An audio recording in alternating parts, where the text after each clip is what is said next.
স্বাগতম সবাইকে ডালহাউসির আরেকটা নতুন ব্লগে, যেখানে এইবার আমরা চলেছি ম্যাকলেটগঞ্জের দিকে।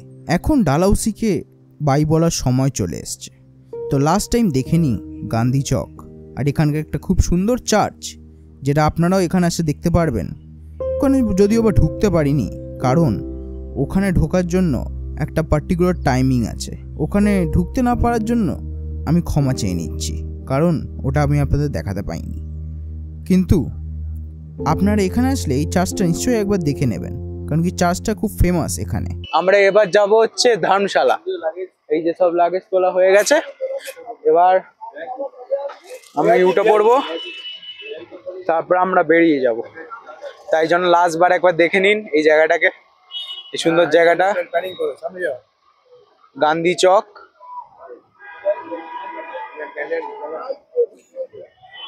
ওখানে একটা চার্চও আছে, ওই চার্চটা আজকে বন্ধ, মানে এখনো খোলেনি, তো আমি ওর ভেতরে যেতে পারলাম না।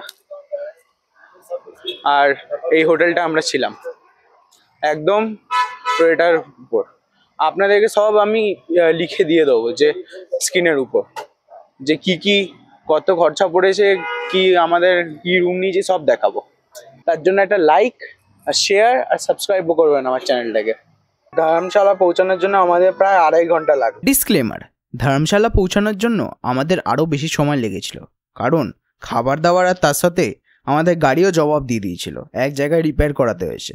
তো আমাদের আরও বেশি সময় লেগেছে, ওই অ্যারাউন্ড 4 থেকে 5 ঘন্টা এরকম সময় লেগে গেছে।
তো আমরা এখন এসেছি ম্যাকলেটগঞ্জে।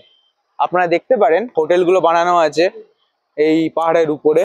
আমাদের এখানে আসতে একটুখানি দেরি হয়ে গেছে, কারণ কি আমাদের গাড়ির যে স্টার্টটা সেটা নিচ্ছিল না, মানে বন্ধ হয়ে যাচ্ছিল। আর বন্ধ হলে একবারে চলছিল না, তো আমাদের প্রথমত ঠিক করে হয়েছে। তারপরে খাবার দাবার খেতে খেতে ওই 2.5 ঘন্টা, ওটা সেই হয়ে গেছে 4-5 ঘন্টা। আর রাস্তাটা বলতে গেলে মাঝখানে অনেকটা খারাপই ছিল, তো ওটাতে একটু সময় লেগেছে। এই জায়গাটা বলতে পারেন আপনারা একটু হাইফাই। আর আমরা ভাগসুনাথ টেম্পলের কাছাকাছি থাকছি। আমরা মেন ম্যাল যেটা, সেখানে এখনো যাচ্ছি না, কারণ কি ওখানে গাড়ি রাখার একটুখানি অসুবিধা। আর তার সাথে 2 কিলোমিটার একটু দূরে এসে আমরা থাকছি। চলুন এবার আপনাদেরকে আমাদের রুমটা দেখানো যাক। তো রুমে যাওয়ার জন্য প্রথমে আমাদেরকে সিঁড়ি ভেঙে উঠতে হলো, তারপরে লিফটে উঠে, যেখানে লিফটটা ছোটই ছিল আর তার সাথে ওখানে আমাদের লাগেজও তোলা হচ্ছিল। প্রথমে আমার লাগছিল বোধহয় জায়গা হবে না, চেষ্টা করার পর জায়গা হলো।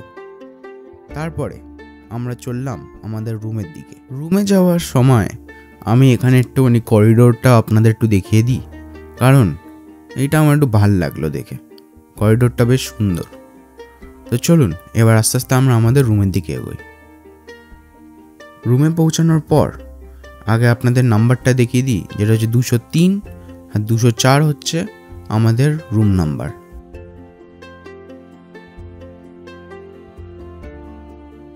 রুমটা আমাদের বেশ সুন্দর ছিল।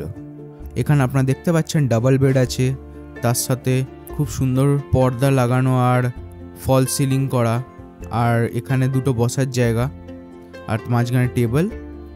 কিন্তু আফসোস করে বলতে হবে এবার আমরা কোনো ভিউ ফেসিং রুম পাইনি, কারণ আমরা এটা এসে বুক করেছি। কিন্তু এখানকার বাথরুমটা বেশ পরিষ্কার, এখানে গিজার আছে আর তারপরে শাওয়ার করার একটা আলাদা জায়গা।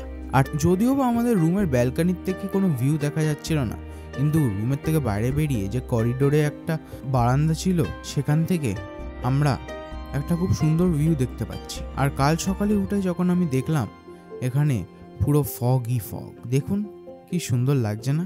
গুড মর্নিং বন্ধুরা। তো এখন আমরা যাচ্ছি দালাই লামা মনেস্ট্রি। এখন বাজে হচ্ছে 10:33।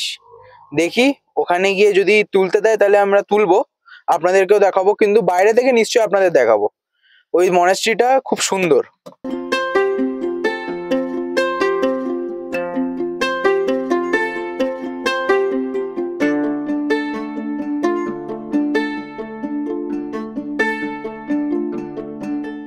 নীল আকাশে মেঘ নেমে এসেছে, পাহাড় ছুঁয়ে কুয়াশা সবুজ বানানিতে ঢেকে গেছে, ধূসর জাদু ছড়িয়ে পড়েছে। তো আমরা এখন দাঁড়িয়ে আছি দালাই লামা মনেস্ট্রির সামনে। তো দেখি যদি ভেতরে তুলতে দেয় তাহলে আপনাদেরকে দেখাবো, কিন্তু যদি না তুলে দেয় তাহলে আমি কিছু করতে পারবো না। কিন্তু আপনাদের দেখতে পারেন বাইরে থেকেই মনেস্ট্রিটা বেশ সুন্দর। আর বাইরে দেখুন কত ফগ হয়ে আছে একদম।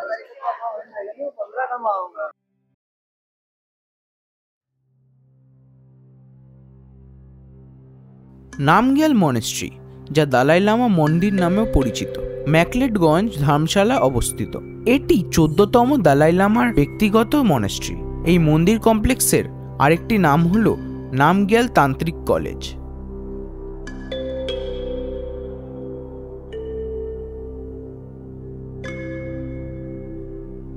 প্রথম বছরগুলিতে নামগ্যাল মনেস্ট্রি দ্বিতীয় দালাই লামা গেন্ডুন গ্যাসো দ্বারা, যদি আমি নামটা একটুখানি ভুল বলে থাকি তাহলে আমায় ক্ষমা করবেন, দ্বারা 1564 বা 1565 সালে ফেন্ডে লেক্সেলিং নামে প্রতিষ্ঠিত হয়। পরে 1571 সালে এটি নারীর দীর্ঘায়ু দেবী নামগ্যাল মার নামে পুনরায় নামকরণ করা হয়।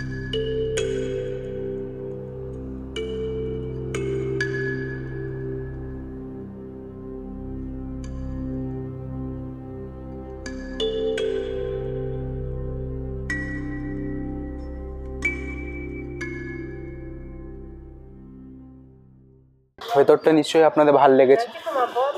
আর আমরা এখন ওই মার্কেটটায় আছি, এখানে দেখি এবার যদি কোনো কেনাকাটা করা হয় তা আপনাদের দেখাবো, যদি না করা হয় তাহলে চলুন নেক্সট জায়গায় যাই। Storybox Audio। তো এবার আমরা আবার গাড়িতে ফেরত যাচ্ছি, এবার দেখবো কোথায় আমরা বেরোই।